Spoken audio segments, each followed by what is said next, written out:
Price the Lord. இயேசு கிறிஸ்துவின் அன்பின் வாழ்த்துதல் அனைவருக்கும் தெரியப்படுத்துகிறேன். இயேசப்பா இன்றைக்கு உங்களோட என்ன பேசுறார் என்று நம்ம பார்க்க போகிறோம்.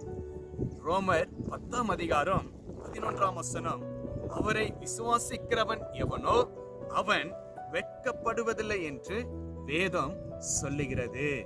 வேதம் என்று சொல்லுகிற பொழுது இந்த வேதத்தை கொடுத்தது யாரு? இந்த வேதத்தில் இருக்கிற வார்த்தை யாருது? கர்த்தருது. நம் ஆண்டவராகிய இரட்சகர் இயேசு கிறிஸ்துவை நீங்க விசுவாசிக்கும் பொழுது வெட்கப்படுவதில்லை என்று அழகாக தேவன் நமக்கு கொடுக்கப்பட்டிருக்கிறார். இன்னைக்கு அநேக இடத்துல நீங்க வெட்கப்பட்டிருக்கிறீர்களா? குடும்பத்துல வெட்கம், வேலை மேல வெட்கம், நீங்க போகிற இடத்துல வெட்கம், உங்களை தள்ளி விட்டுருப்பாங்க, நீங்க திருப்பி எழ முடியாத சூழ்நிலையா இருக்கும். இல்லை ஏதோ ஒரு வேலைக்கு போகுவீங்க, ஆனா அங்க போனா என்னுடைய நிலைமை என்ன ஆகும்? இப்படியெல்லாம் அநேக யோசனை, கவலை, கண்ணீர் உங்களை சார்ந்து வேதனைப்பட்டு கொண்டு இருக்குதா? கர்த்தர் இயேசப்பா இன்று உங்களை பார்த்து என்ன சொல்றார் தெரியுமா? விசுவாசிக்கிறவன் வெட்கப்படுவதில்லை என்று அப்பா உங்களை பார்த்து சொல்லுகிறாருங்க. இயேசப்பா விசுவாசிக்கிறீங்களா?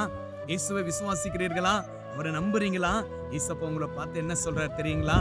உன்னை நான் வெட்கப்பட விட மாட்டேன். நீ எனக்குரிய மகன், நீ எனக்குரிய மகள், நீ என்னுடைய பிள்ளை என்று இயேசப்பா சொல்றாருங்க. இன்றைக்கு நீங்க எங்கெல்லாம் வெட்கப்பட்டீங்களோ, எந்த இடத்துலலாம் நீங்க வெட்கப்பட்டீர்களோ, அந்த இடத்துல எல்லாம் இயேசப்பா உங்களை வெட்கப்படாதபடி உங்களுடைய தலையை உயர்த்துகிறவரா இருக்கிறார். அது எப்படியாப்பட்ட ஒரு காரணமா இருக்கட்டும், அது எப்படியாப்பட்ட ஒரு காரியமா இருக்கட்டுங்க, உங்க குடும்பத்திலயும் சரிங்க, வெளியிலயும் சரிங்க, இயேசப்பா உங்களை வெட்கப்பட விட மாட்டார். கர்த்தர் உங்களை உயர்த்துவார், உங்களை ஆசீர்வதிப்பார். விசுவாசிங்க, சோர்ந்து போகாதீங்க. கர்த்தர் உங்களோடு இருந்து பலப்படுத்துவார். கர்த்தர் தான் ஆசீர்வதித்து பலப்படுத்துவாராக. Praise the lord. God bless you.